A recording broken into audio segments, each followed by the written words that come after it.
আপনারা শাপলা ছাড়া নিবেন না করছেন, কলি দিয়েছে, আবার আপনি বলছেন শাপলা কলি ফাইট হবে, মানে নিবন্ধন যদি প্রজ্ঞাপন জারি করে কিংবা গণবিজ্ঞপ্তি জারি করে কলি দিয়ে আপনারা শাপলা কলি নিচ্ছেন, এইটুকু বলেন।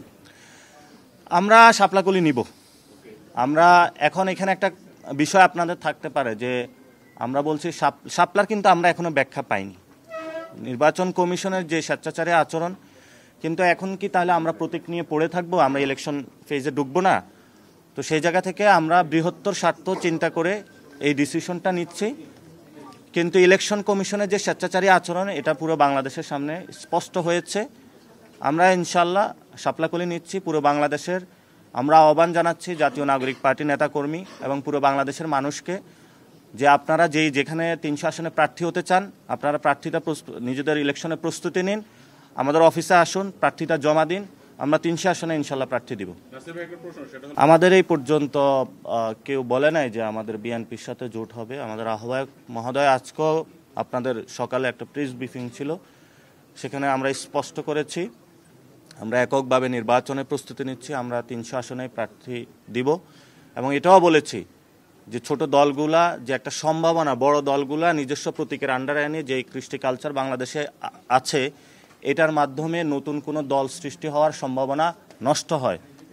এবং আগামীর যে সংসদ হবে সেটাকে একদলীয়, অর্থাৎ একটা দল কুক্ষিগত করার জন্য ছোট দলগুলোকে অল্প কিছু টাকা পয়সার বিনিময়ে 2-1টা সিটের নমিনেশন দেওয়ার বদলে তারা নিজেদেরকে পকেটস্থ করার প্রচেষ্টা চালাচ্ছে।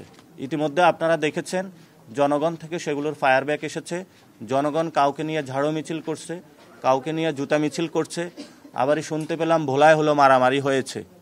সো এই ধরনের অস্থিতিশীল বাংলাদেশ আমরা চাই না। আমরা চাই সুন্দর একটি সবাই সবার প্রতীক নিয়ে নির্বাচন করুক। এবং আমরা ইনশাল্লাহ বলি যে আগামীতে বিএনপি এবং জামায়াত যে বড় দলগুলো রয়েছে, সেখানে শাপলাকলি ইনশাল্লাহ বড় ফাইটিং জোনে থাকবে।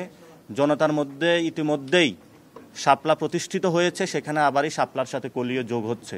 আমরা এখনো নির্বাচন কমিশনকে যদি সংক্ষিপ্ত ওয়ার্ডে বলতে বলেন, আমরা এটাকে নির্বাচন কমিশন বলতে পারি না বা ইলেকশন কমিশন বলতে, এটাকে ইঞ্জিনিয়ারিং কমিশন বলতে পারি। আমরা এই ইঞ্জিনিয়ারিং কমিশনে এসেছি, এখানে অনেক কিছু ইঞ্জিনিয়ারিং হচ্ছে।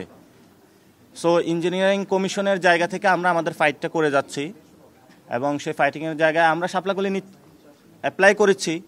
বাট এখানে আমরা বলে যাচ্ছি যে ইলেকশন কমিশন যথেষ্ট স্বেচ্ছাচারী আচরণ করছে এবং ভবিষ্যতেও বাংলাদেশের মানুষের সাথে করবে। আমরা সেই জায়গায় ফাইটগুলো জারি রাখবে, শুধু এই প্রতীক প্রশ্নে না, তাদের অনেকগুলো বিষয় নিয়ে আমরা আমাদের ফাইটটা আরও বড় আকারে ধারণ করবো ইনশাল্লাহ।